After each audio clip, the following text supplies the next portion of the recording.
Oscar Bevis, IFL TV, proudly sponsored by Everlast. Look who it is. About a year on, or, mate, even longer. He was 2-0 at the time, you're now 4-0. We have got so much to talk about. How are you, Amar Kayani? Yeah, I'm good, my brother. I'm good. Just been grafting, been training. Just getting ready for my next one, man. Just getting ready. Yeah, well, like I said, we've got loads to talk about. Yeah, that was like pure COVID times. Raven hadn't even made her debut. I don't think she's now signed with Frank Warren. You were a 2-0 fighter, you're now 4-0. What have I missed, in short? In short, you missed quite a bit, man. Like, I've had 2 fights. I was supposed to have 3 fights, but my fight about a month and a half ago, that got cancelled. So now I'm fighting next month. I'm making my 5th fight. I'm going to have my 5th fight on June 25th, hopefully. First 6-rounder. So we see how it goes. I reckon it should be all right, though. I'm looking forward to it. A tough, resilient opponent, but I'm going to take care of him. But yeah, man, the 3rd fight was a bit of a mad one. My 4th fight was quite good. But my 3rd one, I boxed. Basically, my opponent dropped out, so I had to box a much heavier guy. The guy was like 15 pounds heavier than me. I ended up boxing him. I ended up getting a win. And what happened is, as soon as the fight started, I landed a big shot on him. And I thought I'm going to take him out. So I thought, oh, yo, this guy, I'm about to spark him out first round. I rushed in, boom, walked into a big, I think, right or left hook. He hit me clean. And it's the first time I've ever been down in my pro amateur career. But obviously, you know, I've got a decent chin, touch with alhamdulillah. So then I got up and I got back to my boxing, won the fight. But yeah, it was a good learning curve, man. So first time I've been down, first time I got up off the canvas and I learned from it. It's not gonna happen again. I'm not gonna rush my work. But yeah, hopefully my next fight next month, I'm gonna make a statement, man. Big performance coming up. I do want to talk about that kind of in more detail because, like you said, the first time you've been dropped as an amateur or a pro, what's rushing through your head immediately? Because I can imagine, as much as you said you stayed calm and stuck to your boxing, there would have been a bit of panic because when it's the first time as well, kind of, I don't know, you're down the lights there, you got people who come to support you and you're on your arse. I can imagine there is a bit of panic that sets in. Nah, yeah, I'm not gonna lie to you. When it happened, the fight started, and you know, obviously you fight these journeymen, and you go through the motions. You don't think about getting hurt or nothing. But it was an eye opener because I went in there, and the guy, he was meant to be quite tough, quite resilient. Most of these journeymen, they don't get knocked out. But I caught him with a shot, and he lost his legs. I saw his legs buckle a little bit. So as soon as I seen his legs go a little bit, I was rushing in, and I dived. Literally, the fights on YouTube, I like kind of dive into a shot, and he just wings a big hook at me, hits me clean on the chin. And it wasn't more so the power of the hook, it was more so me coming forward and him kind of throwing at the same time. It had so much impact. When he caught me, immediately, as soon as I went down, I thought in my head, you know what, I just thought, yo, what, did I just get knocked over? Obviously, at that point, your senses, they were a bit scrambled, rushing to get to my feet. I did all right. I recovered the rest of the round I took to recover it. But, I mean, the guy was about 15 pounds heavier than me. So I did all right. Like, I got through the round. After that, I come back. I nearly knocked him out a few more times. I think if it was a 6-rounder, I would have taken care of him. I would have knocked him out. But it was good. It was a learning curve. To be fair, I couldn't have asked for a better fight. I mean, I could have just gone in there, boxed another journeyman, won the fight. I would have been 3-0, then 4-0. But after that fight, I'm much more cautious when I box now. I stay to my boxing. As soon as someone gets hurt, I don't rush it. My last fight, I had the guy hurt loads of times, but I didn't rush it. I thought if the knockout comes, it comes.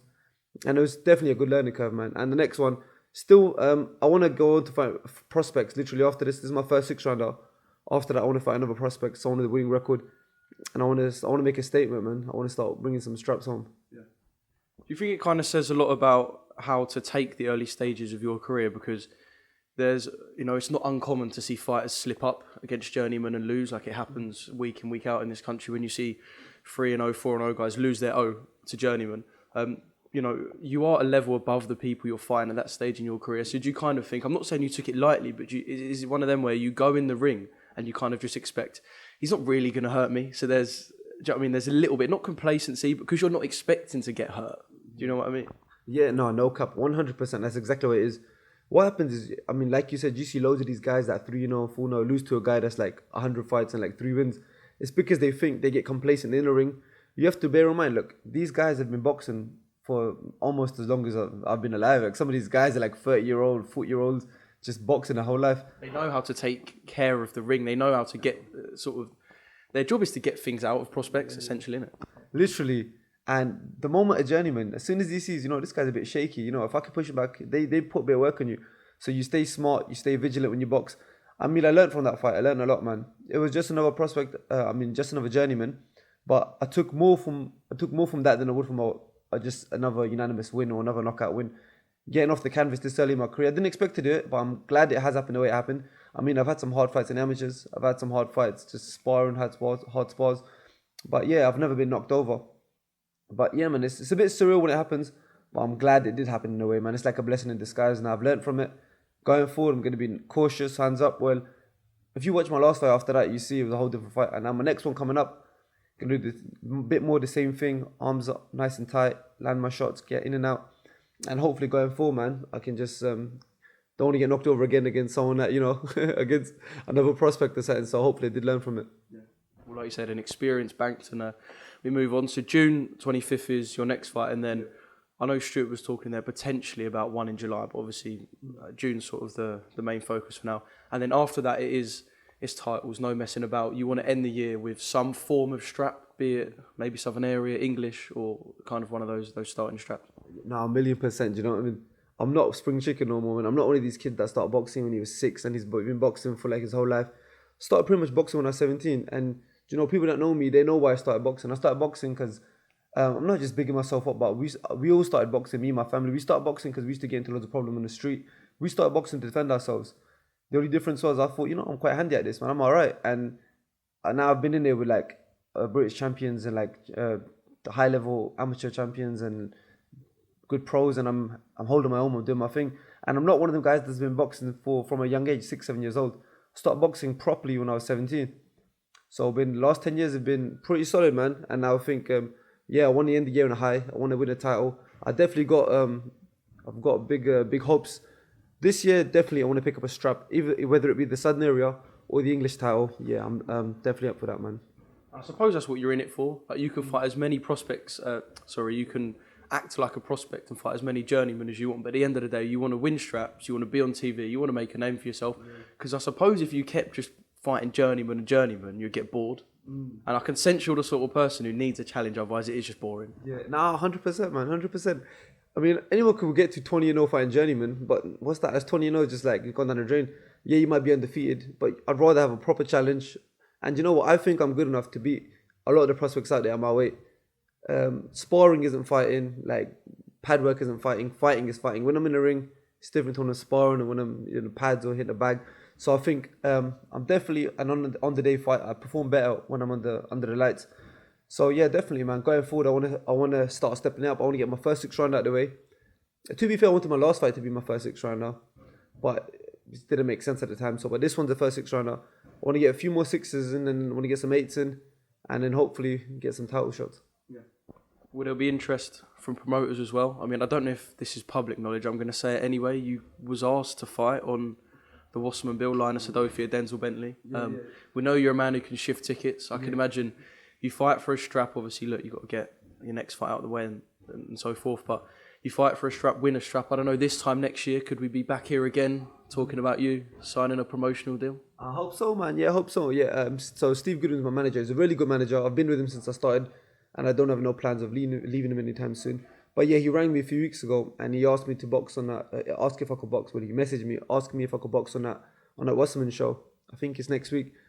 But obviously, it was the middle of Ramadan. I mean, I've been training, but there's only so much you can do in Ramadan. You can't really, you can spar, but you can only train once a day hard. I mean, after you break your fast, you can't really train. Like, you eat so much food. So I did say to him, look, it's a bit short notice, but any of the opportunities I get, I'm definitely going to go for them. But yeah, man, hopefully next year this time, if we have another interview, I should have a strap. I should be sitting there with some sort of title, and hopefully have a good promotional deal with someone, anyone. I won't leave it a year this time. I'll say much. I won't leave it a year. One thing you did talk about before actually was fighting Jake Paul. I know that's not going to happen this time.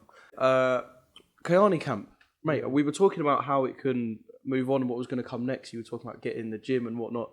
And mate, I haven't been. I've seen the videos and you've been telling me, popping. Mate, it's popping. It's proper. You know what? Alhamdulillah, man. It's very, very good. Like with God's blessings, we've done very well. Where a lot of the kids, I remember speaking to you last time. I was saying we're looking to do this and that and get the kids off the street. And I want you to come down to the gym one time, just pan your camera and you see kids of different creeds and colors and different races.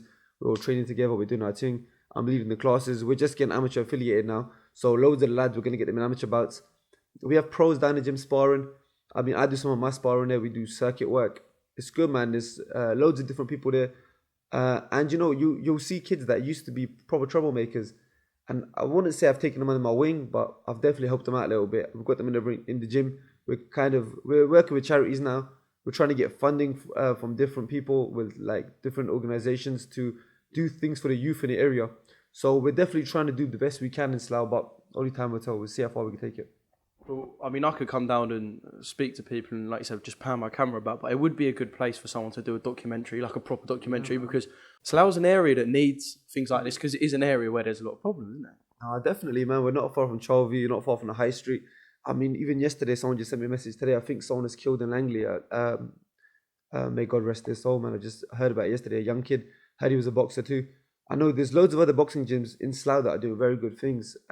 There's loads I could name. There's Lucky's gym, and there's Cleo, and there's loads of other people in Pinewood. There's so many gyms in Slough that are making a positive impact on the community.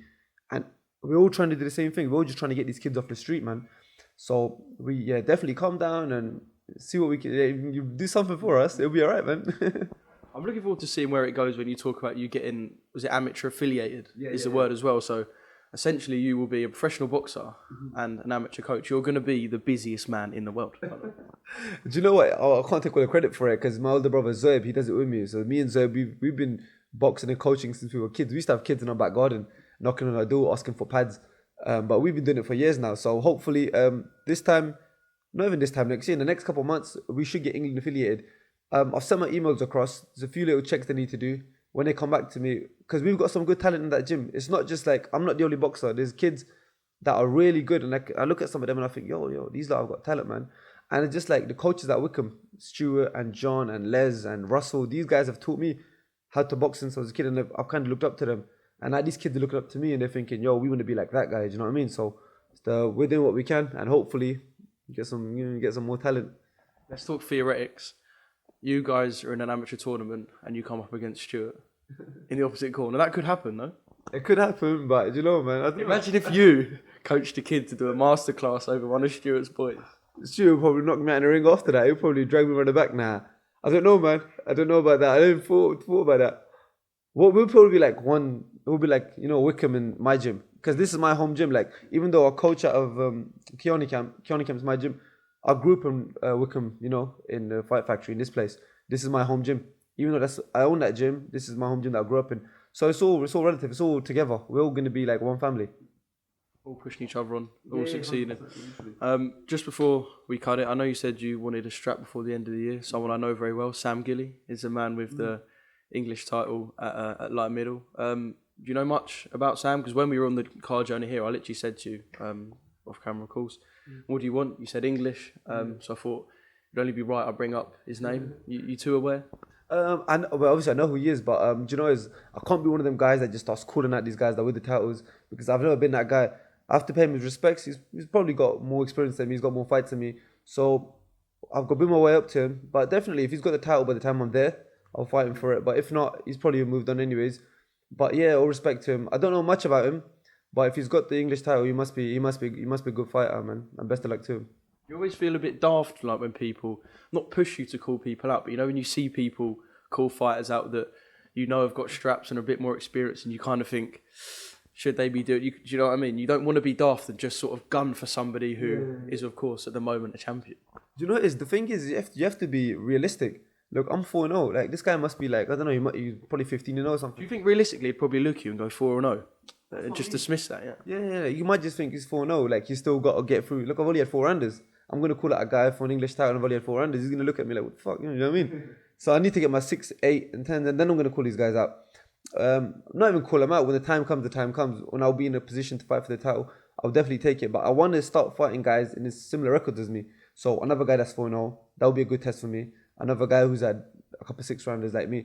But with the English champions, and when I get to that stage, whoever it is, I'll box them for it. I'm not one of them guys that shies away from anyone. Do you know what I mean?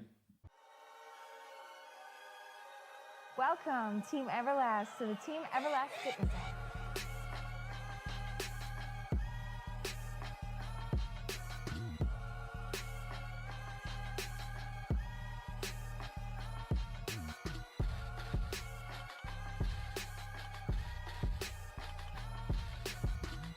Download the Everlast Fitness app and find your greatness within.